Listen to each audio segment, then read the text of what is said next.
Yoho, apa kabar nakama semuanya? Semoga nakama semua selalu dalam keadaan yang sehat-sehat saja. One Piece akhir-akhir ini mulai dimeriahkan dengan unsur kekuatan baru, yaitu Awakening Buah Setan. Ya, karakter terakhir yang melakukan Awakening adalah Law dan Kid ketika melawan Big Mom. Meski pertarungan itu masih belum usai, namun kita bisa melihat betapa mengerikannya potensi dari kekuatan Buah Setan yang telah Awakening. Dan kali ini, kita akan membahas mengenai kemungkinan karakter Brook dalam mencapai tingkat Awakening Buah Setan. Baiklah, tanpa basa-basi lagi, langsung saja mari kita mulai. Yomi Yomi Nomi. Yomi Yomi Nomi adalah buah setan bertipe paramesia. Pengguna dari buah setan ini adalah Brook, seorang pemusik dari kelompok bajak laut topi jerami. Pemakan buah setan Yomi Yomi Nomi akan bisa bangkit dari setelah ia mati. Dan karena buah setan ini hanya akan aktif ketika penggunanya meninggal, maka pada saat penggunanya hidup bisa dikatakan tidak ada keuntungan yang didapatkan dari pemakan buah setan ini. Namun ia tetap harus menanggung dua resiko dari pemakan buah setan, yaitu yang pertama, dia akan menjadi tidak bisa berenang. Lalu yang kedua adalah hukum tubuh akan meledak ketika memakan dua buah setan sekaligus akan bekerja kepadanya. Dan meskipun dikatakan bisa bangkit dari kematian, namun kondisi tubuh yang dibangkitkan tidak akan mendapatkan efek penyembuhan. Jiwa dari pemakannya hanya akan kembali ke tubuh asalnya saja. Dan dalam kasus Brook, dikarenakan jiwanya membutuhkan waktu selama 1 tahun untuk menemukan tubuh yang telah ditinggalkannya, maka tubuh yang ditinggalkannya hanyalah tinggal tulangnya saja, dan tidak terjadi penyembuhan seperti tumbuh daging dan sebagainya. Dan meskipun dasar kekuatan dari Yomi Yomi Nomi ini hanya agar bisa hidup kembali setelah kematian, dan setelah hidup hanya dianggap sebagai manusia hidup tanpa kekuatan buah setan, namun ternyata kemampuan lain dari Yomi Yomi ini bisa kita lihat pada arc Whole Cake Island. Di sana ketika Brook melawan para homies Big Mom, Brook bisa melakukan serangan dengan memunculkan bentuk jiwanya dengan ukuran yang cukup raksasa. Dan di sana terlihat para homies itu ternetralisir. Pada efek gambarnya, terlihat seperti jiwa-jiwa homies yang diberikan oleh Big Mom itu terlepas dari para homies. Dengan kata lain, bisa juga dikatakan bahwa kekuatan Yomi Yomi ini tidak kalah dari buah setan Soru Soru Nomi dalam hal pemanfaatan jiwa. Awakening buah setan paramesia. Sebelum kita membahas mengenai bagaimana kondisinya jika Brook bisa membangkitkan kekuatan Yomi Yomi Nomi miliknya, mari kita lihat contoh karakter lain yang telah membangkitkan buah setannya. Pada saat ini, memang hanya beberapa orang saja yang telah mencapai level ini. Dari pernyataan Doflamingo, bahwa pengguna buah setan paramesia ketika membangkitkan kekuatannya, mereka akan bisa memberikan pengaruh pada benda sekitarnya. Contohnya adalah Doflamingo itu sendiri, di mana ketika ia membangkitkan kekuatannya, ia menjadi bisa mengubah benda di sekitarnya menjadi benang. Dan hal yang hampir sama juga terjadi pada karakter Katakuri sebagai pengguna buah setan Mochi Mochi Nomi, di mana Katakuri juga menjadi bisa mengubah lantai ataupun benda di sekitarnya menjadi mochi.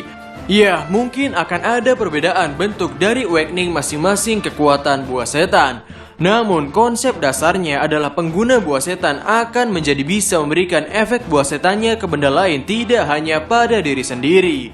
Kebangkitan orang mati. Dari konsep kekuatan Yomi Yomi Nomi, yaitu bisa membangkitkan sebanyak 1 kali dirinya dari kematian, dan prinsip dasar awakening yaitu menjadi bisa memberikan pengaruh kekuatan dari buah setan paramesianya, maka sangat besar kemungkinan bahwa bentuk awakening dari kekuatan Yomi Yomi Nomi adalah membangkitkan orang lain selain dirinya.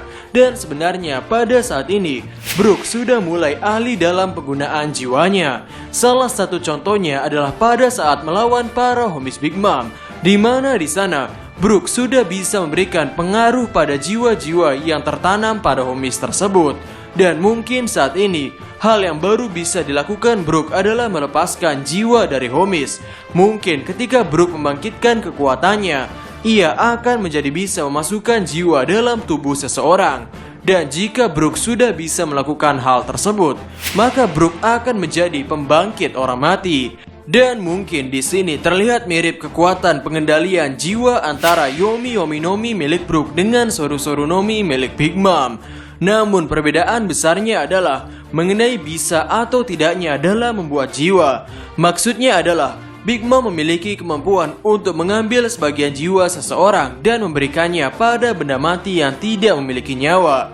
Namun di sisi lain, Brook hanya memiliki kemampuan untuk mengendalikan jiwa yang sudah ada. Brook hanya bisa melepas jiwanya sendiri dari tubuhnya atau melepaskan jiwa Homies dari tubuh Homies itu sendiri. Namun Brook tidak bisa membuat nyawa baru dari jiwa seseorang. Batasan penggunaan pada kebangkitan. Meskipun Brook akan bisa melakukan kebangkitan pada orang mati, namun hal itu tidak akan menjadi hal yang seenak jidat. Maksud kami, pada acara televisi, Eiichiro Oda pernah menjawab pertanyaan mengenai apakah Oda Sensei akan membangkitkan karakter S. Dan di sana Oda Sensei langsung menjawab salah. Artinya di sini meskipun Brook akan memiliki kemampuan untuk membangkitkan seseorang, namun hal itu tidak akan bisa Brook lakukan secara semena-mena. Jadi akan ada syarat pada target yang akan Brook bangkitkan, yaitu mereka harus masih memiliki tubuh yang paling tidak bisa untuk hidup. Maksudnya, Brook tidak akan bisa membangkitkan tubuh seseorang yang sudah menjadi tulang belulang seperti Brook, apalagi sosok karakter Aceng yang sudah menjadi abu. Jadi kemungkinan hal yang bisa terjadi adalah target yang akan Brook bangkitkan meskipun ia memiliki luka seperti pendarahan dan sebagainya. Ketika Brook kembalikan jiwanya atau dibangkitkan, karakter yang dibangkitkan itu harus langsung mendapatkan pengobatan. Karena meskipun Brook mengembalikan jiwanya, karakter yang dibangkitkan itu tidak akan otomatis langsung sembuh. Jadi dia langsung harus mendapatkan pengobatan dari dokter seperti Chopper. Meskipun terlihat ada batasan-batasan dalam penggunaannya, namun ketika Brook bisa melakukan hal ini, maka akan ada lebih banyak orang yang bisa Brook selamatkan dengan kemampuan ini. Solusi untuk bad end story. Jika Brook memang sampai bisa melakukan hal ini, yaitu membangkitkan seseorang, mungkin waktu ketika Brook bisa melakukan hal ini adalah ketika cerita sudah hampir tamat. Karena jika Brook bisa melakukan hal ini di awal atau pertengahan cerita, maka itu akan mengurangi ketegangan dan dramatisasi cerita tersebut. Karena pembaca akan berpikir bahwa jikapun ada karakter yang akan mati, maka akan bisa dibangkitkan oleh Brook. Dan hal yang mungkin akan terjadi adalah ketika ada anggota topi jerami yang harus meninggal dalam perjalanannya mendapatkan One Piece, yaitu cerita benar-benar sudah berada di penghujung. Jika hal itu dibiarkan terjadi, hal itu akan membuat akhir cerita tidak terlalu baik. Namun beda halnya jika karakter yang meninggal itu bisa dibangkitkan oleh nakamanya yang sudah mencapai level kekuatan Awakening. Maka dari segi cerita pun akan lebih dramatis dan bisa menghindari bad end. Jadi meskipun saat ini hanya sedikit orang yang bisa membangkitkan kekuatan buah setannya, namun untuk seukuran anggota bajak laut yang sudah mulai menjadi level Yonko atau bahkan akan menjadi level Raja Bajak Laut, sangat pantas bagi Brook sebagai pengguna buah setan yang sudah cukup lama untuk bisa membangkitkan kekuatan buah setannya. Jadi mungkin sampai di sini saja pembahasan mengenai kemungkinan Brook untuk membangkitkan kekuatan buah setannya. Bagaimanakah menurut nakama semuanya? Silahkan tulis pendapat atau koreksi nakama semua di kolom komentar di bawah. Jadi, kami diskusi sampai dan terima kasih banyak.